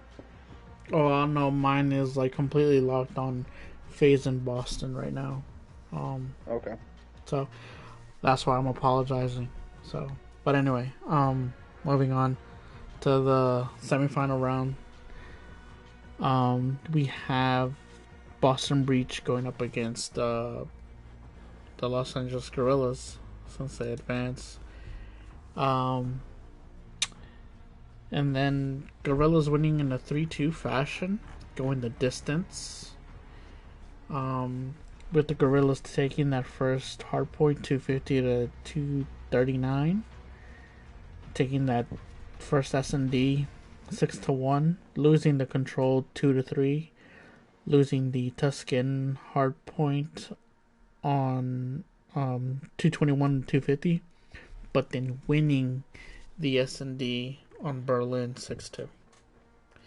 Congrats, that Cinderella story it's almost there, it's almost complete. They just need to beat one more juggernaut. But congrats to the Boston for making this a well-rounded match. Placing top 3 is amazing for them. They are they are a highly respected team with all the other ones. Because when they do scrims, they do put up a good fight, and it's, you know, carrying what they do there, bringing those fundamentals into these qualifiers and the majors and stuff like that. That's going to carry them and propel them to the next level. But you sometimes you slip up, and that's okay. But Gorillas, they just keep surprising more and more and more. So, congrats to them. Yeah, this was definitely a good one. I mean, the SD's very one-sided, but at least the hard points were a little bit closer, and then you have that Tuscan control. I mean, it was a well-deserved victory on LAG. Congrats to Boston for placing third, I believe, in Major 2 here. So, you know, this here was where I was like, holy shit, they might actually be able to pull off winning the whole shebang. So, congrats to LAG on this one, and looking forward to seeing Boston continue on this journey that they're on, because they've definitely been quite impressive. All right, moving on to the final match of the evening. Bio, take it away. Final match. We have LAG versus Atlanta FaZe. The Gorillas win this one 5-2. And the Cinderella story is complete. Yeah, not to mention this also set the record that will probably never be beaten of a 10 win streak in S&D. So, I'm blown away. Blown away. I mean, I thought it was chalked with the Gavuti hard point, the 250 to 135 loss there. But then here comes LAG with the 6-4 win on Bocage hard point. Then you have the 3-2 win on Gavuti control. Wait, can you repeat that one more time? 6-4 Bocage S&D. I thought you said hard point for some reason. I don't know why. I might have. And then you have a 6-4 win on hard point. There was definitely something wrong in that game, or something very, very right. I mean, you said it. I'm just saying. Either way, dude, that would still be like, holy shit, those teams must have been really slaying, or somebody just didn't give a shit. But and then you have the Gavuti control 3-2, Tuscan hard point 250 to 227, and then Desert Siege 6-1, S&D. And what's the last two? Because I cannot pull those up. Control and S&D. The Control was won by Phase 3-2. What was the That's in map? Do you know? Tuscan. And Okay. then they got Berlin for the final match on S&D. Gorillas win it 6-4. That that S&D, I'm not gonna lie, man. The Berlin S&D, the Gorillas were just popping off. There was some amazing plays by ASUM here, and there was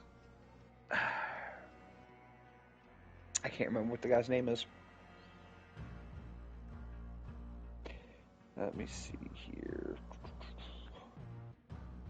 Um, Spark also had an amazing play on that one.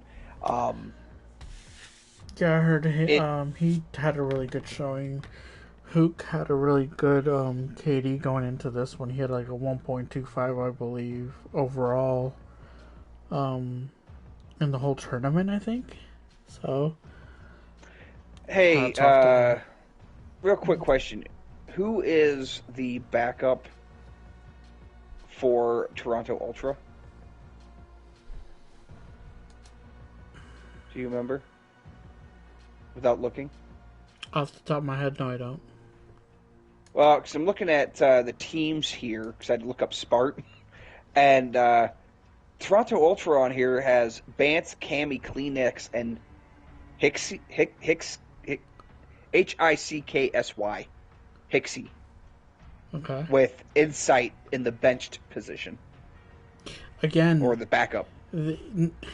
he's backup. Like they haven't established like the top four are like your core roster, and then the bottom ones are either your coach or your substitute. They haven't established that yet, so Okay. I wouldn't go off by looking at that and being like, "Oh, this is who." No, I wouldn't do that because they haven't established that yet. 'Cause, you might want to wish this because it looks like Temp is in the benched spot, and he's not on the main roster. So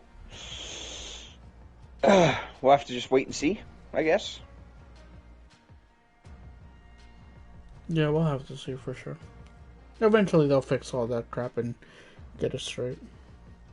Well, yeah. To be fair, because you got if you go to NYSL, you got Clayster, Grimm on the main roster when we know that's not the case. So, but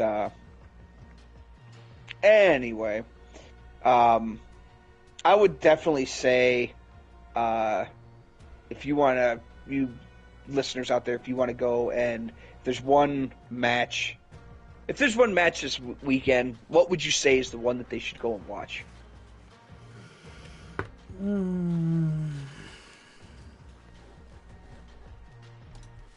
I'm not gonna say the final.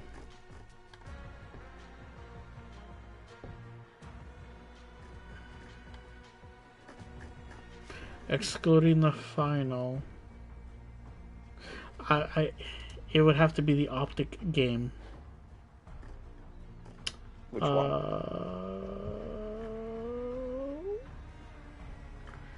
Where they lost to Florida. Okay. I would say. Yeah, because then all the other ones aren't really. Because that one shocked me the most, aside from. Well, obviously, not, I'm not counting the final. So.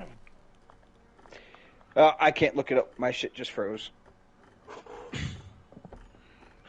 Do you remember by chance? Because my pick was going to be that one where it was very back and forth, like Team A won, and then the next game in the series, Team B won, and then third game, Team A won. You remember that? Which one that one was? Oh, the back and forth one?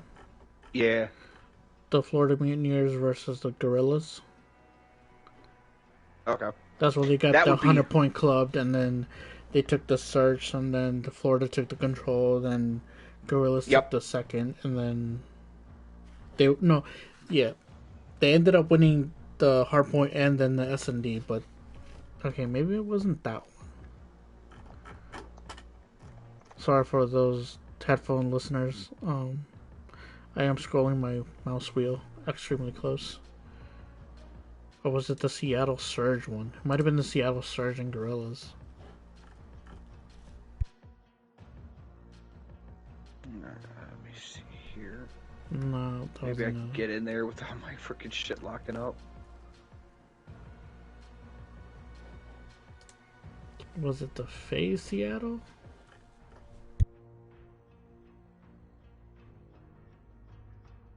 FaZe Seattle's the one that was back to back to back to like back and forth. That might have been it then. Yeah, because FaZe took the hard point, Seattle took S&D, FaZe took control, Seattle took Bocage hard point, and FaZe won the S&D on Berlin. I think that might have been it. Mm. That was one of the games that just had me like on the edge of my seat, if we're excluding the final. Yes. Well, at least I am.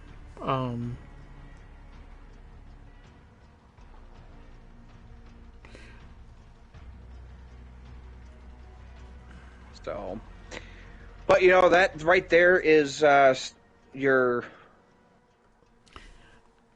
Major matches 2 for recap. Major 2. Yeah, Yep. That's your Major 2 recap right That's there. the word I was searching for. Like, recap. Oh my... No, you're good. Like, great gameplay this past Major. Couldn't have, like, a chef's kiss is... I mean, to be fair, like, it was good. Day one sucked. I was not impressed with any of the games there. It was all 3-0s. You know, it was kind of boring. I was not impressed. But then Friday, Saturday, Sunday, that's when things started getting shaken up, and I had a blast. Yeah, I concur. So yeah, it's just, you love to see it. Those times, you just love, like, this event was like... I mean, let's put it this way, dude. During that final, my wife had put up with me watching Call of Duty pretty much all day. She finally wanted to go and watch a freaking movie. I mean, I was watching the match on my phone while I was eating dinner, and so after we ate dinner, she wanted to watch a movie. So I was like, okay. So I went and put a movie. I still had it up on my phone. And I was checking it every now and then. I think we were watching one of the Hunger Games movies, and we started it, and I immediately paused it after we'd only been watching it for like 5 minutes. I'm like, hold on, this looks like it's going to be over. I got to watch this. And then I proceeded to sit there and watch it for like the next 10, 15 minutes. So it was definitely good. Yeah.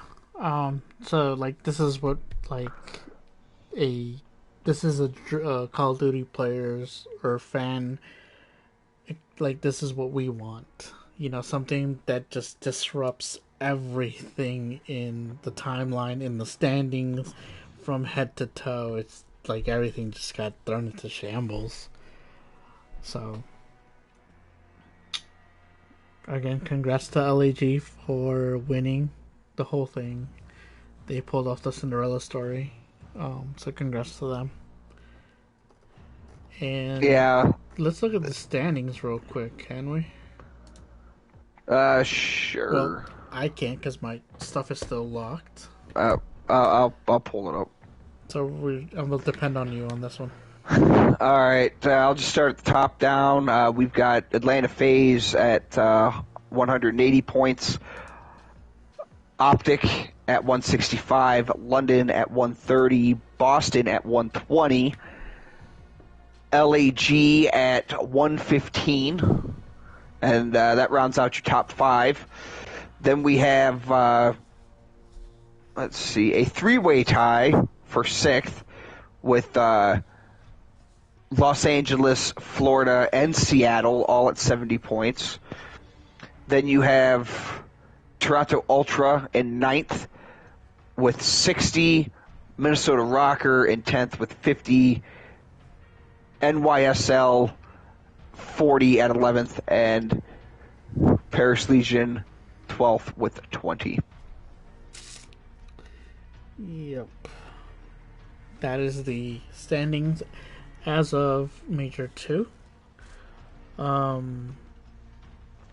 got... mean, going until you get to champs when your points really matter. I mean, 6th place through 11th, that's what, a 30-point difference? Which could be easily swung either way, yet we have still have plenty of time. So I would wholeheartedly expect the next 2 majors to be very, very entertaining. The top 8 teams make it to the finals, to the major. So You mean the champs? yeah, champs. Sorry. So Yeah, I mean, look at that though. Top 8 teams, right? You got a 30-point difference separating New York from Seattle. yeah. So this is anybody's freaking game. Yet, I mean, it at least for the top 11 teams. Yo, right over there, you breathing a little extra heavy into the mic. I'm not even breathing. No, you were like on the mic. But anyway,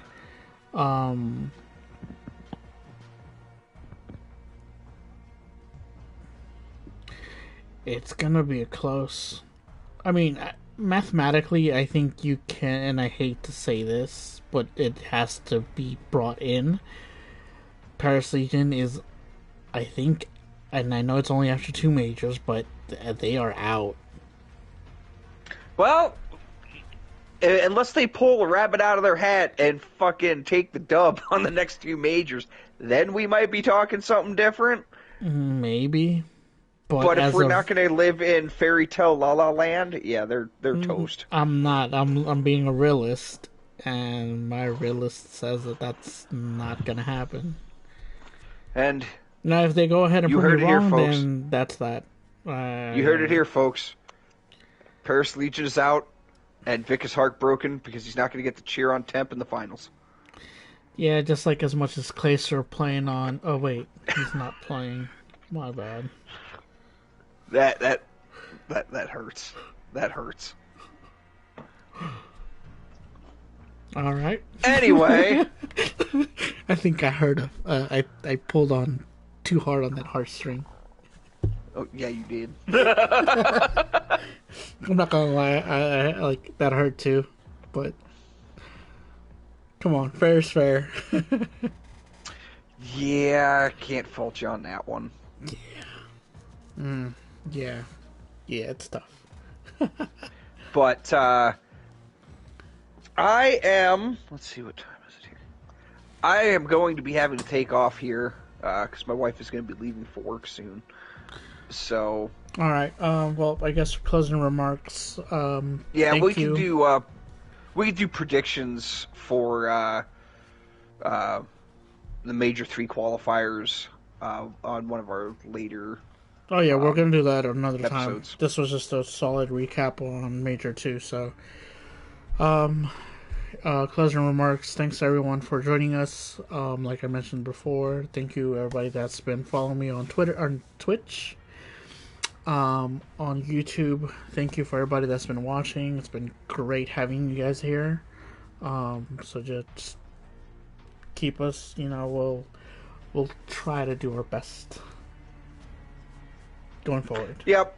I mean, we're working on a few things here that are in the pipeline. Coming up, we'll announce them once we get closer to actually unveiling. But I really appreciate the people that are coming in. From what you've been telling me, you've been gaining new followers, and on average our views and whatnot like that have been going up too. So thanks to those that stick us out and listen to us babble on for anywhere from like an hour and a half to 2 hours. Which we do apologize, but we'll try to work something out to make it faster, of course. Yeah, maybe instead of covering every single match, we could pick out like 1 or 2 games like say on the days when there's 3 games, okay, let's just pick and talk about it, and then moving forward we can well we talk it out. We got time. This is our first season of this, so bear with us. We'll be learning and evolving as we go. That's why we encourage you guys to go into the comments, go into the chat, give us some feedback. Let us know what you think. If you want something, if you guys want us to talk about something that we haven't touched on yet, I mean, we'll be more than happy to do so. Or just anything you guys want to just talk about, maybe we can cover for you, whether it be continue Call of Duty or Apex or something. We're here for it. It just doesn't have to be Call of Duty, because we also have other interests. So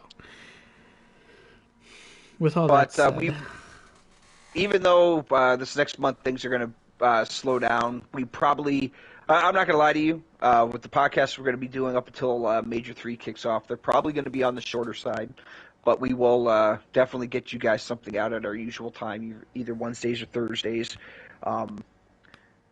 so long as we don't have anything coming up with work or family or whatnot like that. So but yeah, we'll see what's going on. If there's anything you guys want us to talk about over the next month while we have a lot of downtime, thanks to the pros having a break, feel free to, like I said, drop that comment. What is it, a DM for Twitch? Yeah. I don't remember. Drop a DM, leave us a comment, and we'll go and try to work that in if we can. For sure. And I promise I'll try to stream a little bit more of a gameplay that I do, along with Bio. So. I mean, are you gonna be on? Are you gonna be on tonight? Probably. Running some Cold War? Maybe. Okay. Well, if you're down for some Cold War, I'll go and we can go take like a little bit of a break and whatnot like that, and then we can link up, maybe stream a little bit of some Cold War or whatnot. I'm down to play a few games of MP before I call her a night. Okay. Alright, sounds like a plan. So I guess we'll do that. So thank you again for joining us on our little quest here that we have going on. Hope y'all have a safe and wonderful rest of your week. Catch you later. Peace. Bye.